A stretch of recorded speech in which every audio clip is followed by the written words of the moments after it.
Hi guys, my name is Barodante and welcome back to Overpaint, which means I go through my Patreon page that has a refreshed design, thank you Patreon, and check out a few of your guys' submissions, trying to give you some advice and maybe fixing something. And this time we have a common theme. All the submissions are about characters in complex angles. So something about the dynamic complex foreshortening, like dynamic perspective or something like that, like the top-down angle, another top-down angle. So we'll see how I can help you guys with that. A portion of this video is sponsored by Skillshare. Let's start. The first patient is Peter Dayer. Hi, Peter. Is it Peter? Hey, Boro. I know there is a lot of parts in this picture that really looks unfinished, which is one of my many issues, not getting bored of the piece and calling it done, that is. She's supposed to stand on top of a building with a city beneath. Ah. Something I also always struggle with is everything in the picture looking like it's made of clay. Ah, yes, I can see it. I could continue on with all the things I know I need to improve, but I'm hoping seeing you improve one of my pictures will let me get some better ideas on how to improve myself. Thanks.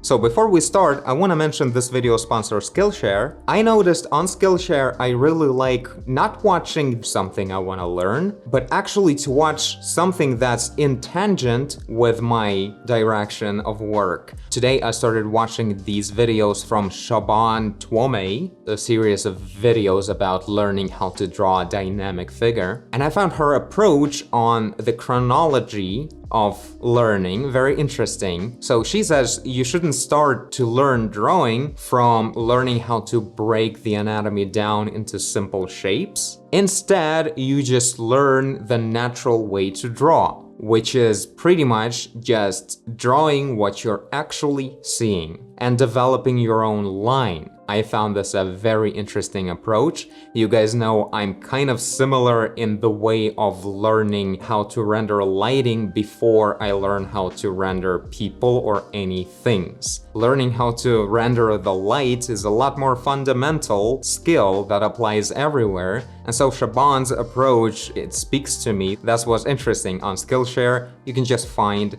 inspiration from other creative people, just like yourself. So yeah, if any of you guys are interested, there's an affiliate link in the video description. The first 1,000 people to subscribe to Skillshare through that link will get 1 month of Skillshare for free. So make sure you're one of those. Now back to the video. So right now, contrary to the way I usually approach overpaint, as an overpaint, as it should be, I won't be just painting over, but I'll actually, since this is an episode about, building characters and complex angles, it makes sense to make a drawing of it, to sort of start from scratch, but then I'll adjust the original colors to that sketch. I think I won't fail. Like, it's not easy to do that in one episode on several pieces, but let's give it a try. Right now, I'm gonna be looking at my iPad where I have the original showing up. So yeah, let's see what we have here. I specifically wiped away, hid behind the white layer, the original, just because I need to not fix things, but to do them from scratch. That's the only way to really rebuild the anatomy. So I'll start with defining the angle of the camera and where the plane of the city is and which angle that city has before we start building the actual anatomy. So we need to position where we are at first. So if I understand correctly, at the bottom we have this plane of sorts. How did you exactly describe it, Peter? She's supposed to stand on top of a building with a city beneath. So yeah, that's a wall of a building right there. So it's like a very strong perspective. Damn, this is gonna be very striking. Because, admittedly, I feel like in the original, we don't really get the feeling of this being a building. There's a lack of detail there that would tell us the scale and, the direction of foreshortening. So something like this, I would even go stronger with it. That's something that you can't normally just build. I'm talking about the aspect of, working with a vanishing point, right? That's easy. You point like that's the vanishing point of our 1-point perspective here.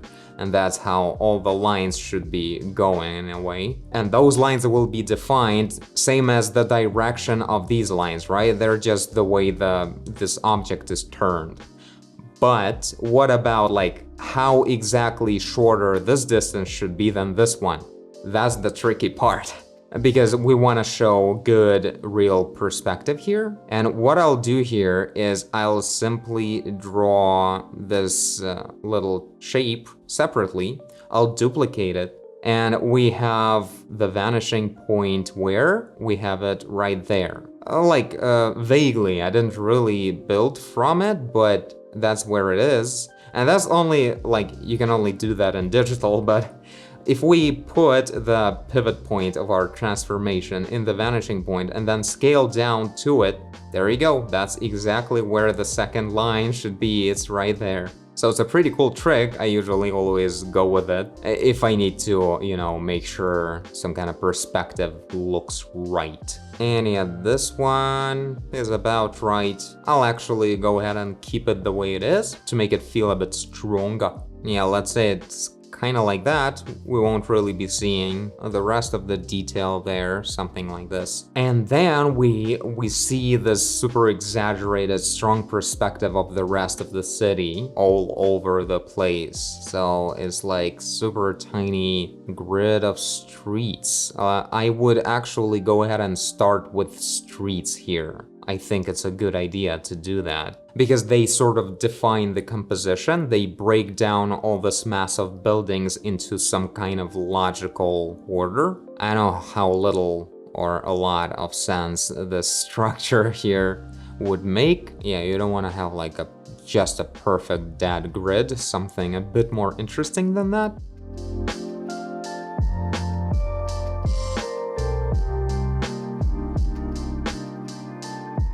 Some kind of park, I don't know, something going on in there in front of this cool big building. I guess it's kind of special. It looked very glassy, like it's a big business building, so in front of it there may be just a park.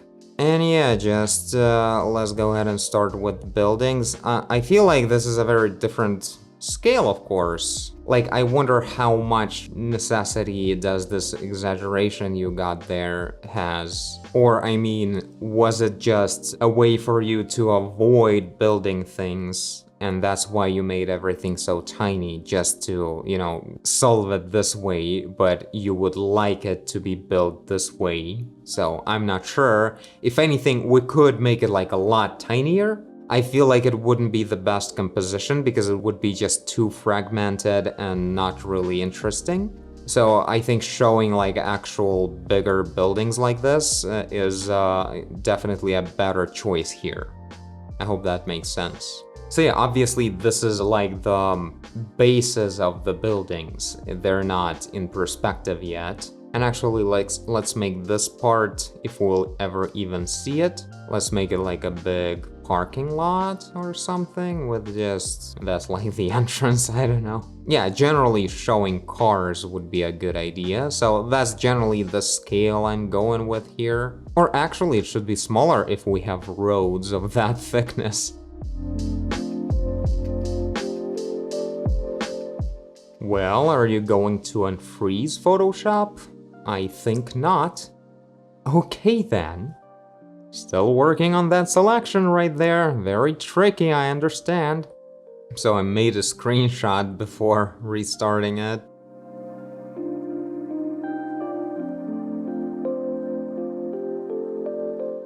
I guess we'll forever commemorate this never finished super complicated selection right there. Or not. So yeah, something like this then.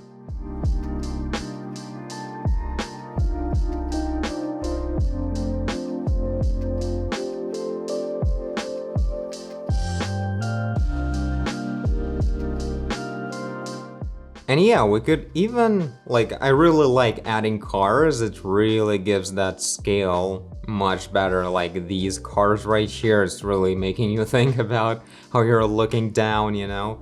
But what's really cool, we can kind of add people as well, kind of like that.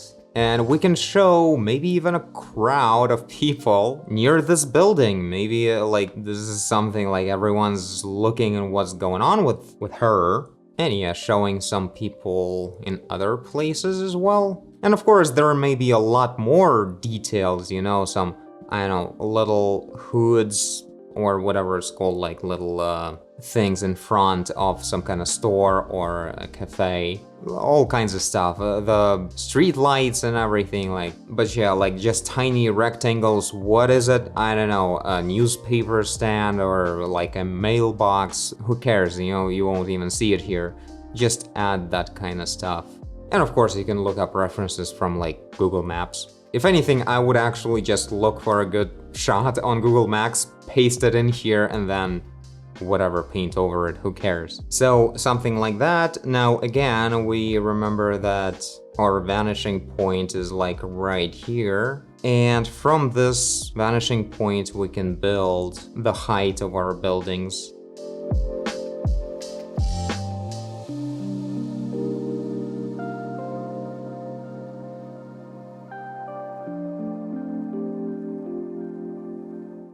So this building is really tall because there's a parking lot next to it. Let's say that makes sense. I mean, it does. Nice, it covers up a portion of the street behind and some buildings as well, which is a lot more interesting than just a flat map. So yeah, I may want to repeat that even, like let's say this building is really tall as well. Like, it's not gonna cover up a lot, but let's just make it go tall like that. Also, the line should go like this, because that's what vanishing point means.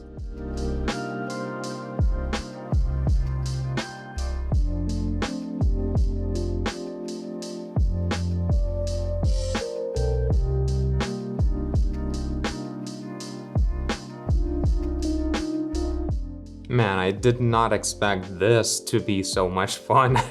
Like, honestly, this was kind of cool to build the city a little bit. Like, it's not nearly detailed enough, but we don't have all the time in the world. And so, like, you can see how from here, it's pretty easy to add tiny details on the streets, maybe some kind of like shapes like that on the buildings, you know, whatever that would be. Especially at the top, like you see the rooftops, you know, with ventilation things or whatever, something like that.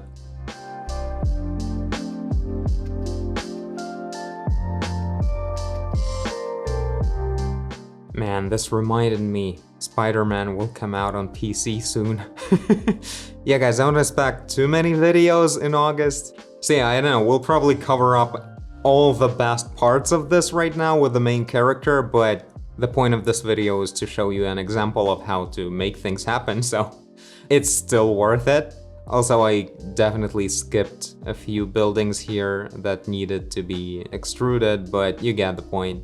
So I'm gonna make it faded away into an aerial perspective like this. And now let's build our character on top. I don't know what this spike behind the character is. It looks very torture-like, torture device-like. So Nadia told me it's actually a scythe in the character's hand.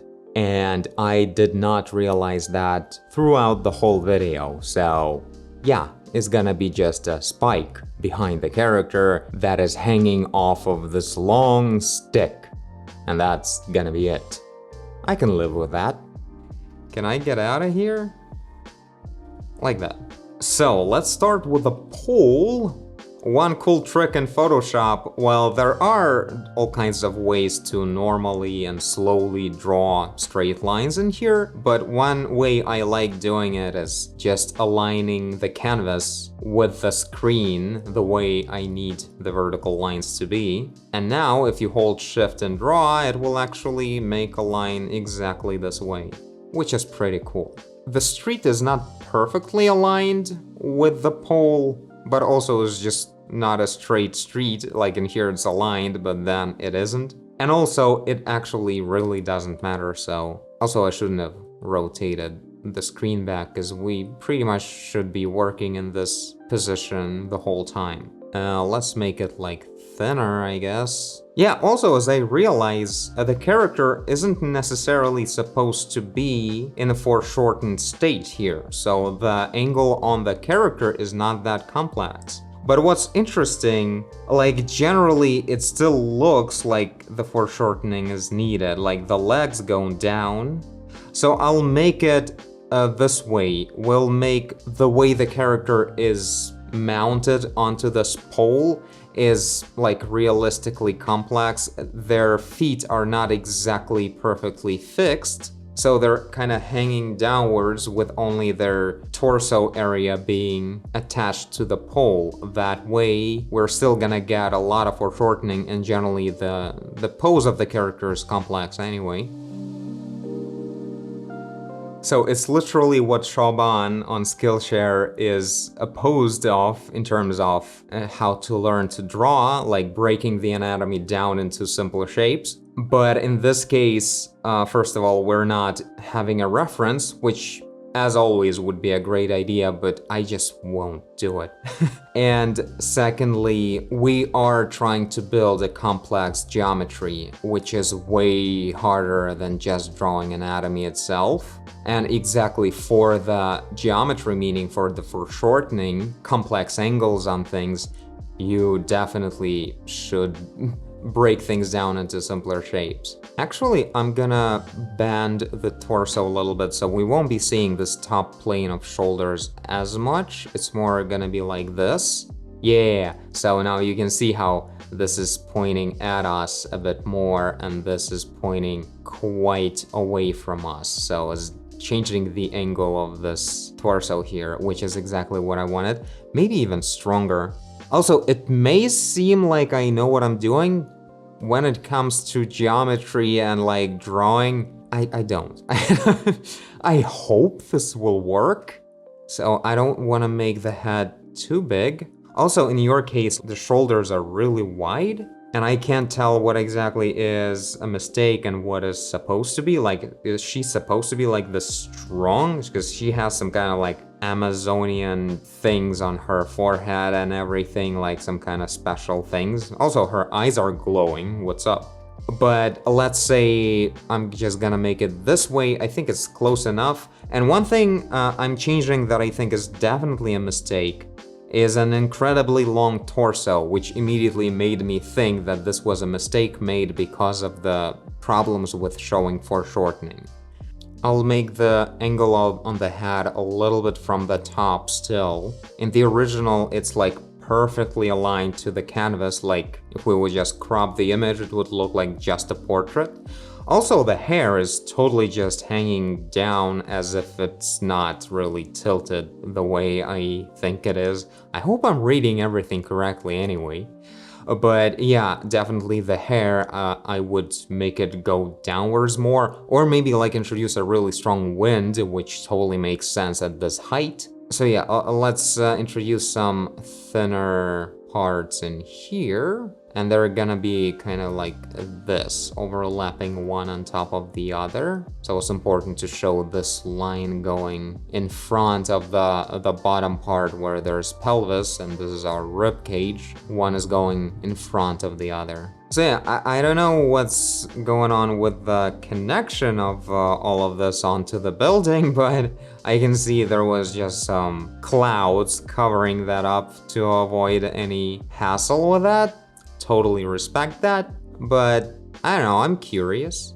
So yeah, let's go from this. As I said, I'm gonna now distort the original into this new version. Let's see how that goes. Oh, maybe it's gonna be pretty tough actually to do if I think about it.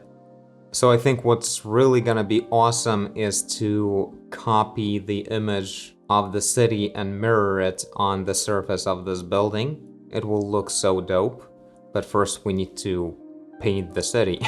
So I'm gonna start with the following. I'll grab like this plane of the building and it will be of this color, and I'll just colorize all the buildings from this angle with this color. Now the top planes will be a bit brighter than the main color.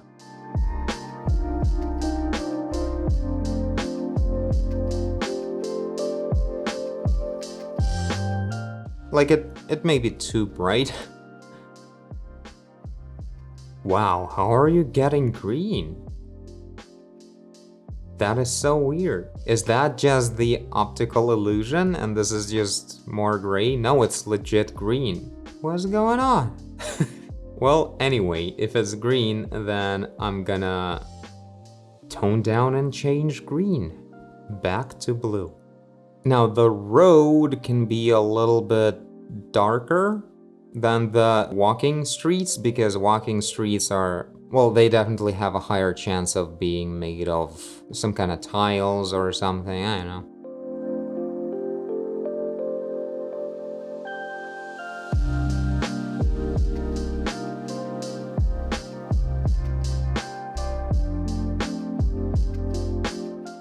I wonder if we can already get away with the reflection. That's all I care about. So what I just did is, like you can see the canvas is ending here and this is the cut. And I'm just gonna maybe fade it away a little bit. And this is literally the way screen space reflections work in games. Like they just used whatever the game just rendered in the real geometry, then copy those pixels and reflect those onto the surfaces just like this. And then just introducing some kind of gradient to fade this off. Well, I'm not gonna be just stupidly fading it off, of course. What we need to do is to just continue the thing a little bit. RTX on. So yeah, now it's about toning down this reflection. Like it's at 100% right now. So it definitely should be darker or like transparent, like at least 66%, I don't know. And darken it even more like right here, closer to the camera because of the Fresnel effect. So yeah, something like that, then I'll add some kind of actually dark lines showing some kind of details on top.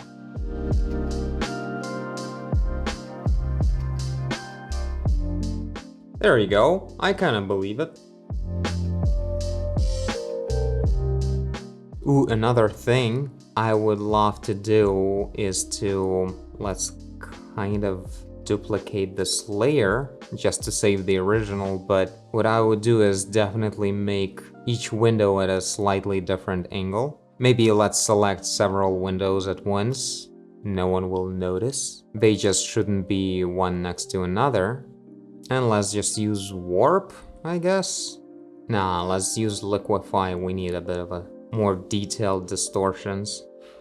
Yeah, you know how windows, they're actually pretty distorted when you look at the building all together, you know? Each window has like this curve. Maybe not always, but I definitely saw that. Yeah, just like that, that'll be kind of enough. Now let's add the character finally. So yeah, I'm using this darker color here to make sure there is a strong emphasis.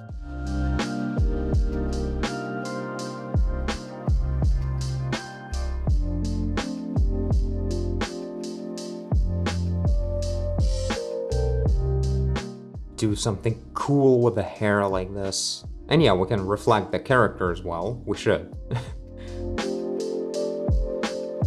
Like that.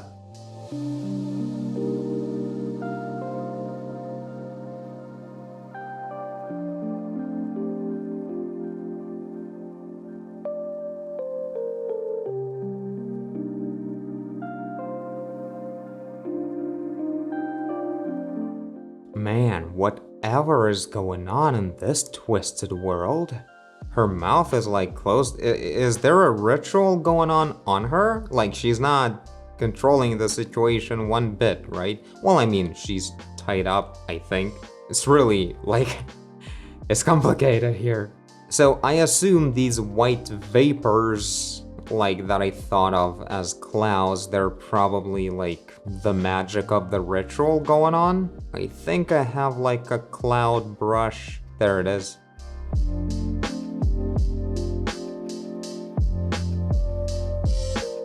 So yeah, I'm guessing that'll be about it. This is a good place to stop. And hope it was helpful for a change to see not just fixing on top, but how to actually like start differently, maybe more correctly. Not implying that my way to start is the absolutely correct one, but there's that. And yeah, you can of course bring in all of these people and cars from the sketch as well. I'll kind of probably bring it in just like this. All this little detail that looks kind of dope. And of course, let's put it behind the clouds and the character as well. There you go. Maybe like this a little bit. I know, it's all like these big final strokes of magic or something, they really make the composition because they change shapes on the canvas a lot. So yeah, something like this. Now we'll definitely need to go a bit faster with other submissions, so yeah, we'll see how that goes. Next patient is Fenrax, formerly Artistic Apricot. Hi Fenrax. Hello Borodante. I am sorry this is so close to the deadline. I actually didn't even make anything this month. I don't know what you're talking about, it's all good. Sending in a painting I did a few months ago. I'm just curious to see what you would do to improve it. Alright, so we also have the process stages. This is really cool.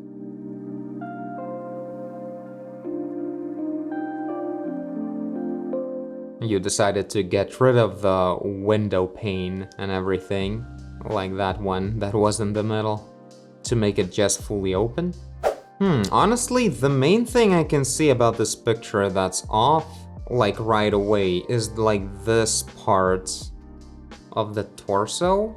I'm not sure what the anatomy of this creature exactly is. It's not like a centaur, is it? Or I think it is, right? Those are other feet behind, and that's like the big body behind the character as well. So this is a very long character, and this is the human part of the centaur? Not centaur, I don't know how to call when it's like what, a tiger? But anyway, this is pretty cool. In that case, I think one like weakest part of this picture, which is overall really well done actually, the weakest part is the fact that you're not showing this very unique and specific anatomy of this character well enough. Like, I really, first of all, because it's like right next to the shoulders of the character, you can barely see the shoulders, and then there's that mass on top of it. It's all killing the silhouette of the character too much, and it's really not clear what's going on. And only this is looking weird, and due to my investigation, I realized that this is actually like a centaur kind of character. Yeah, in the stages, at first it was kind of like a humankind character with horns, and that looked a lot more like a, you know, generic centaur. But this one is so different. It's like, oh, a tiger, like a anthropomorphic tiger kind of thing, and you wouldn't expect it to also be a centaur. So that's a very specific thing that needs to be shown very clearly. That's an important thing that's taught in drawing generally, that if you're showing something that's not typical, it must have a lot of specific detail and shown at a very clear angle. So let's try and fix that. I think that will be the main fix on the geometry of this character. I'm gonna kind of keep this tail where it is. I think it'll work.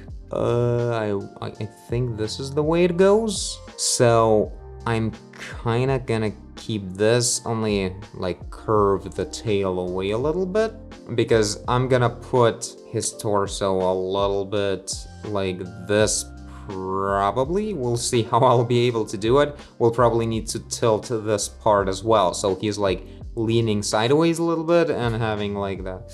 I don't know if that's like a good idea anatomy wise for like whoever they are. But yeah. Okay, I'm gonna quickly expand this selection. 8 pixels will be good. And do this, content-aware fill. Yeah, to have something to start with. And then let's think on what the rare part of this creature would be. So yeah, I'm just gonna select this whole thing. And yeah, it's gonna go somewhat like this. And yeah, I'll show this brighter side of this like vague cylinder bean over here, and the darker side as well. And so I'll try and kind of tilt this thing a little bit, this part of the body.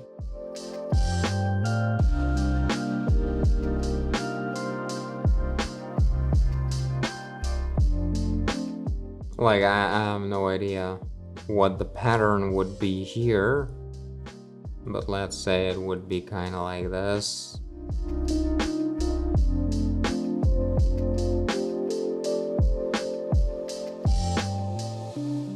And yeah, some global shading kind of thing. You see, like, in the original, you shaded both of them kind of the same way, especially this one is very vague. Well, nonetheless, like, this one is brighter, but I feel like I'm going with a bit of a more specific, you know, light from that side, and that's it, like this. And then some reflected light from the book at the bottom, like that. I think the back of the book should be darker, and the page is much brighter. And this ambient light on the big vase here should actually have a little bit of the vague direction from the light source, which is like this whole thing being lit, this side of the room being lit, is causing like the ambience being more from the right side. Because I assume on the left side is pretty dark in there. And yeah, the view is from the top. We should show the top plane of this pot with a bush. So I did this just now, like changed this fog behind the character. Oh, first of all, to introduce make the character's front stand out a bit more, but also because you used kind of like an overlay maybe mode to blend this layer of fog. And it looks kind of weird. Thing is, fog should reduce contrast, and in your case, it's almost like the same or even stronger than it was here. The fog should actually like brighten up everything into a similar color, therefore toning down the contrast. But that's like a little thing, I just noticed it. Also, like, I wanna have another look at the process. You didn't really show how you build the geometry, like I can see you really built it with that grid. It seems like it's a 2-point perspective, but the thing is, it seems like one of the vanishing points were where? So over here, and another one was like somewhere over there, and that other one is what I have a problem with. It's kind of like this. So, you know, it's right here. That's too close. It should be like kind of over there. That's a rule that you should really follow always. When you work with a 2-point perspective, if one of the points is in the shot, the other one needs to be really far away. Otherwise, you get this like super strong angle in here and it looks weird. Like there is no point in it being this strong. It would look much better if these angles right here, if this would be a lot less intense of a perspective here. Because this is already vertical, this one should be kind of like that, and it would look generally much better. It seems like it even fits the character much more, because it does. Yeah, a super strong perspective, I'm 100% certain this is not what you wanted to have. It's just that whenever you use a vanishing point, you end up always having these super strong perspectives. And like, I also used to have that a lot. before I realized, like, why do I constantly have these super strong weird angles? Like, your case is not the worst, but sometimes when you experiment with vanishing points, it may get really crazy. Like, what's going on? Oh, well, that's because two vanishing points are like, you either can see them or almost can see them. That's so not gonna happen. Two vanishing points are 2 points for like perpendicular sides of a rectangle supposed to meet their horizons. Anyway, what I'm trying to say is one vanishing point and another vanishing point. This one is showing like vertical lines of the rectangle, and this vanishing point shows the horizontal lines of this rectangle. This one is for verticals, this one's for horizontal. So for the actual shape, this is a like 90 degrees angle. 90 degrees is a strong difference. So these two lines, this one and this one, will meet their horizons on a pretty big distance from each other. So this point needs to be like way over there. So we'll get something like this. And you see, this is a lot more normal looking geometry, and this is literally our carpet. And in here we have a much more like normal angles.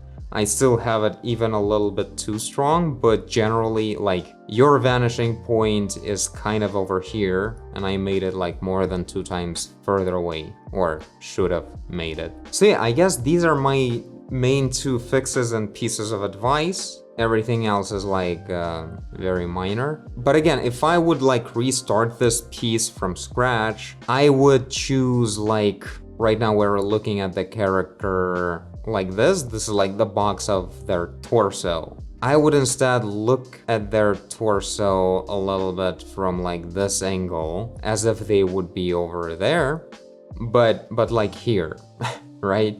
So I mean, we show the side more, so there wouldn't be such a strong obstruction of the back part of this centaur with the front part of it.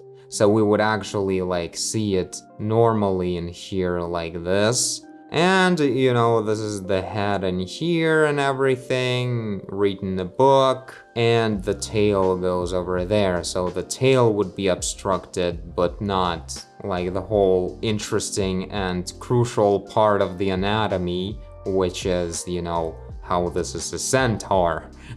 So yeah, I would rotate the whole image this way, so the sketch part, the construction part, is the crucial part that needs to be thought on a lot in order to make the picture awesome. And the rest is just details. Next patient, and a final patient for that matter, is Caleb Allen Wagner. Hi Caleb. Hello. Here is my first submission. This is a painting of Bjorn Ironside from the Vikings. Oh, I see, from the show. Yeah. My inspiration was to combine film characters with a more splash art style. I am in the process of putting together a portfolio and apply for illustration work over the summer, in games or film. I would love to hear your feedback to help take this painting to the next level and see what it needs to be as professional as possible. I personally struggled with the colors in this painting. I wanted the mood to feel cinematic and intense yet believable. I felt a little held back in the color range options because the time of day. Any feedback is appreciated, so don't hold back. Okay, so I'm gonna start with separating the character from the background. Since we're going for cinematic colors and everything, maybe we probably will need to work a little bit with aerial perspective and difference in values between the character and the other parts. Honestly, I think the best thing you can do to improve the professional look of your artwork in general is probably by working on your brushwork. Like generally shapes, how exactly you show things, you know, to show actual expression with this hand right here instead of just doing the boring thing that's, I feel like, slightly at a wrong angle, actually. Like this hand is kind of like this, while this axe is kind of like this. So it's going this way when the hand implied a bit of a different angle. But yeah, in terms of like artwork for cinematic studios or whatever, what they care a lot more about is, you know, showing the mood. Because to the director or whoever it would be, each shot is not just showing what's going on, it's showing, like, it's always about like what kind of message we're bringing, what kind of mood, what's going on with the character, what they're thinking about. And right now, by the way, I look at this face, I can't see anything, like there's nothing going on. Maybe he is thinking that he forgot to turn something off at home, I don't know. Yeah, at the same time as I'm saying all this, I'm working on higher contrast and details. I can see generally you have this very like cyan shadows that just stop at this cyan color. That looks very off, looks flat. The real contrast, like you see I'm adding these strong shadows here from these tiny details, and it's immediately getting brought to life kinda. And here from this beard or like from the head, generally a stronger shadow. So yeah, I'm adding some picked up dust because that's the action. Like this is a battle or something? Well, not or something, it's very much a battle, I'm pretty sure about that. And yeah, that means the bottom half needs to be like this. Well, maybe a bit more orange yellow since it's at the bottom and their ambience at the bottom is not exactly the way the sky is. So yeah, something like that in there. And in here, and also the plane in front. That's like totally what any movie guy, post-production guy would do immediately, you know? This is like putting the character into the action. Maybe a bit less if we want to see something.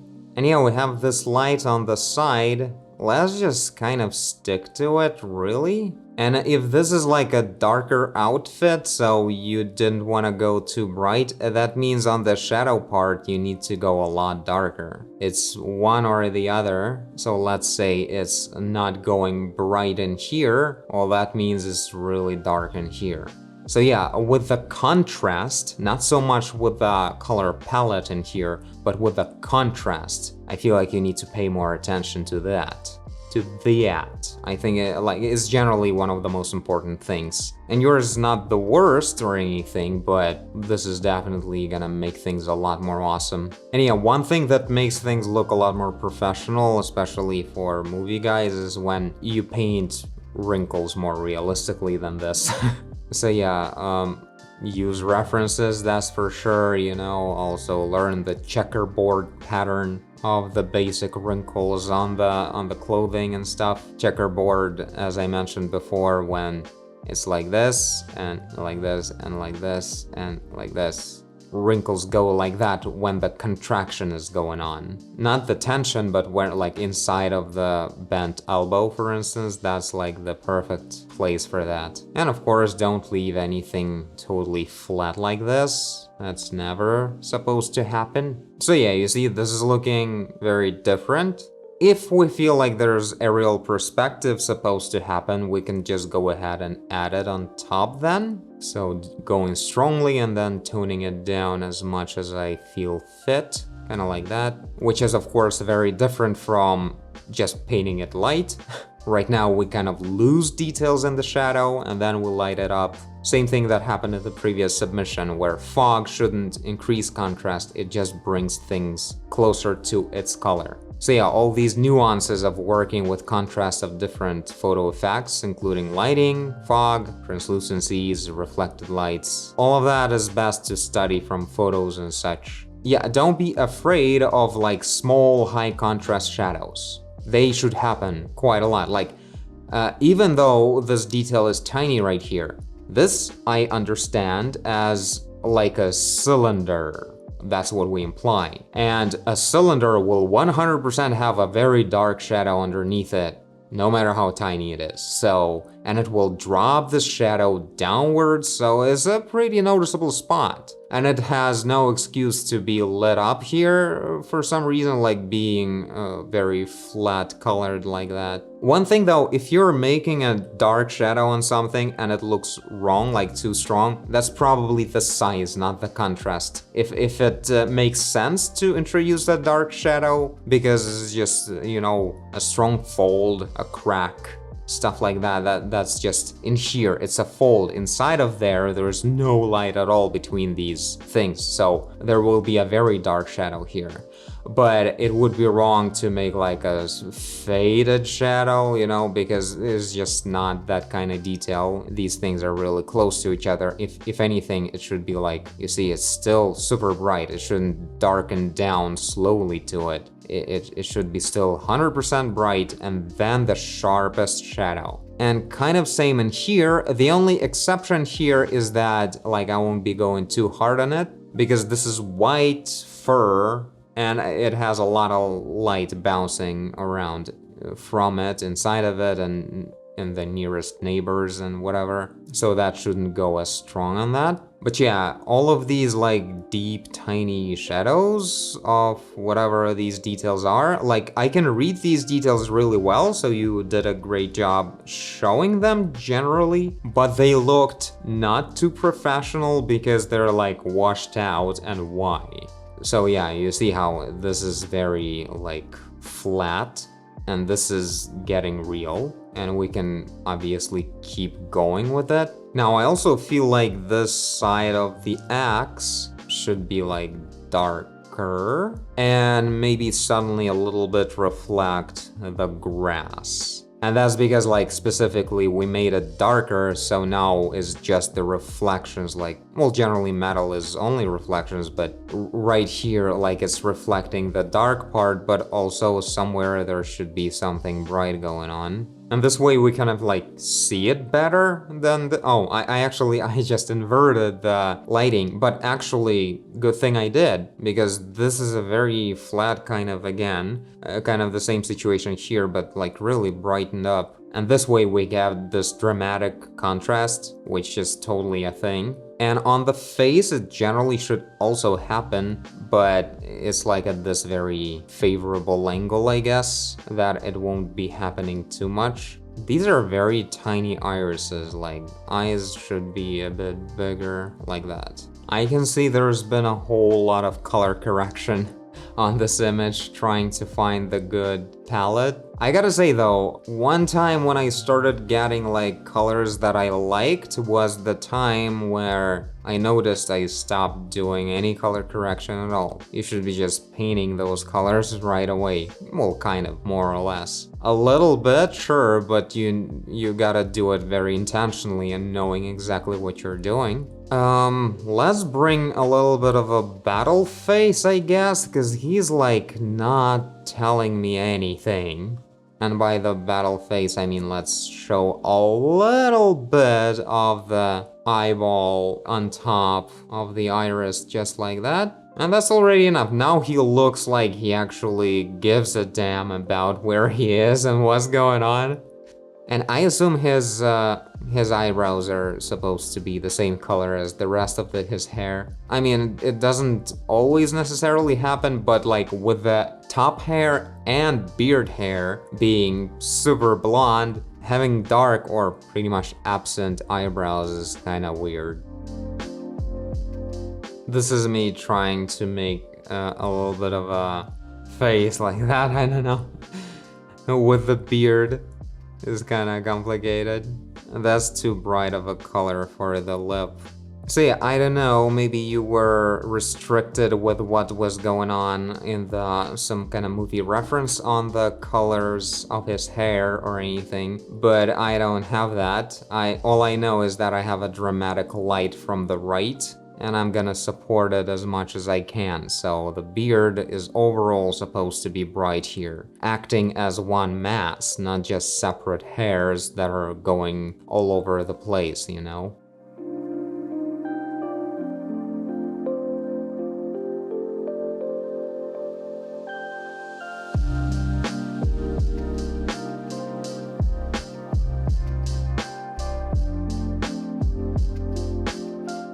Also, I'm definitely bringing up the color of the shadow under the nose because the light is being reflected immediately from the beard and everything. Also not as saturated because the beard is not red.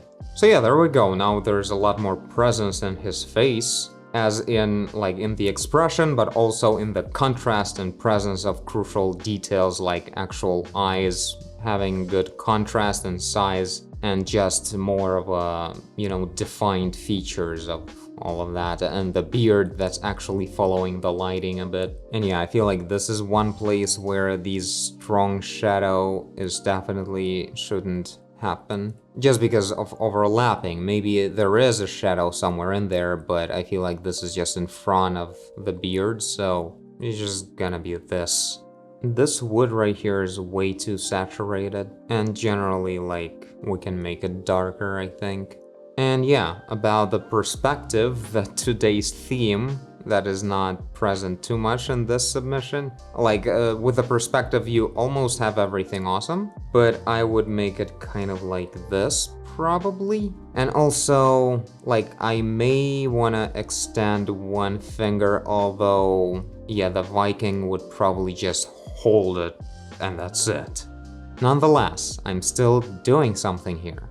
It's just the shape design that I wanna see. And yeah, with the shape design is just about showing some confidence in your brushwork. And for that, you need to stop trying to perfectly like copy the reality. Not that you're necessarily doing that, but generally. And going for like, how exactly am I going to simplify it to show its dynamics, its meaning, whatever it is, right here, the dynamics and the feeling of this Viking being brutal and strong and in the moment of battle or whatever. If it would be my picture, I would definitely make the face a lot more present, like really, like screaming or something, I don't know. But you really didn't go for screaming at all, so maybe you really didn't want to have that, so I didn't go too far. Oh yeah, and we should definitely do a thing in here, because it's like almost possible, so why not? So I'm making a very strong light, grabbing the color from here on this place. Then I'll introduce a little bit of the surface translucency like that. This color will do. And then, of course, boom, like something like that. Mix in a bit more yellow, because there's almost like more skin than blood inside of the ear.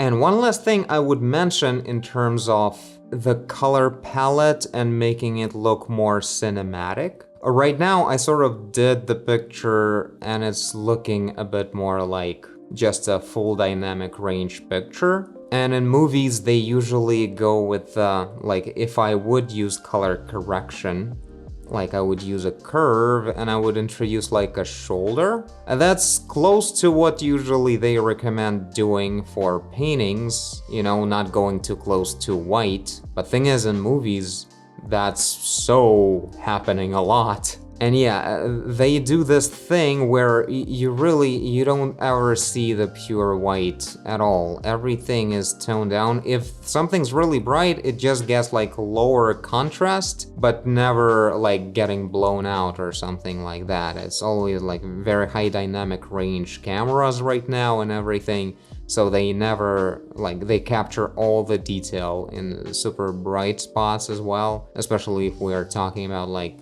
Hollywood level equipment. So yeah, this slight toning down is a big deal. The only thing is, it's like super simple. I did it right now. Maybe we should go for a certain mood of it. Maybe we should be toning down into more of a yellow color like this, so not into gray. And on top of that, let's see, I duplicate it and maybe we tone down the gamut and generally. Yeah, like this is so blown out that this looks like raw footage, not a movie. And this is like inside of a movie now, One last thing, I would grab like a bit of a darker color and gradient into it right here, just to not lose the character's silhouette in here. And it's possible to happen. The old me would say, well, there's totally reflection of the sky in the back and everything. Not so much, because this is white skin lit by the sun. It's already having its own brightness that's way stronger than any reflection that would happen here. This is not the case. Like on this side, sure, like this is the reflection actually, so less saturation. in here. Same thing, just less saturation. Like here, you have this less saturation. It should be happening in there as well. And yeah, on top of the fog, we may have certain particles. Someone's biting the dust and it's flying all over the place. Just because movies like a whole lot of abundant detail everywhere, so this immediately makes things look a lot more dynamic. And yeah, don't overthink the shape of these. They should look fast and simple, not thought through a lot or be like super careful. Like these, even though they're rectangular, I don't care. So yeah, these are my changes here. And that'll be it for this episode. Thank you Petter Dayer, Fenrex, and Caleb Allen Wagner for your submissions. This was quite fun to work on the, problems of perspective and how it affects reading the image, and generally showing how to rework, rebuild the whole image from scratch. If any of you guys want me to overpaint your picture like this, the link to my Patreon page is in the end of this video. I'm bringing back the overpaint tier back to published by the time this video comes out, but it won't be $25 anymore. I will increase the price. I don't know how much, but really, the main purpose of this is just to make sure I get very little submissions. It's just getting out of hand, and I really need to focus on making the game, and making videos that have the purpose for the bigger project. We will get a lot of paintings and everything. It's not just gonna go all 3D, but yeah, I need to make sure I can, focus on 1 to 3 top submissions per month and really pay good attention to them, instead of trying to, make 9 submissions every video or something like that. So yeah, if any of you guys really want me to paint over your submission, go ahead and check out the new overpaint tier. Right now, as you're watching, it's probably available, so you can check it out. But for now, this is it. Thank you all for watching, and I'll see you in the next video. Bye! Oh man, she's looking so freaky right now with this dynamic shape and everything. I wonder, since she still had glowing eyes and everything, by the way, what the hell is that? I don't know. Yeah, I wonder if the intent was to make her creepy and freaky, but the way I did is Jesus, some berserk anime level of madness.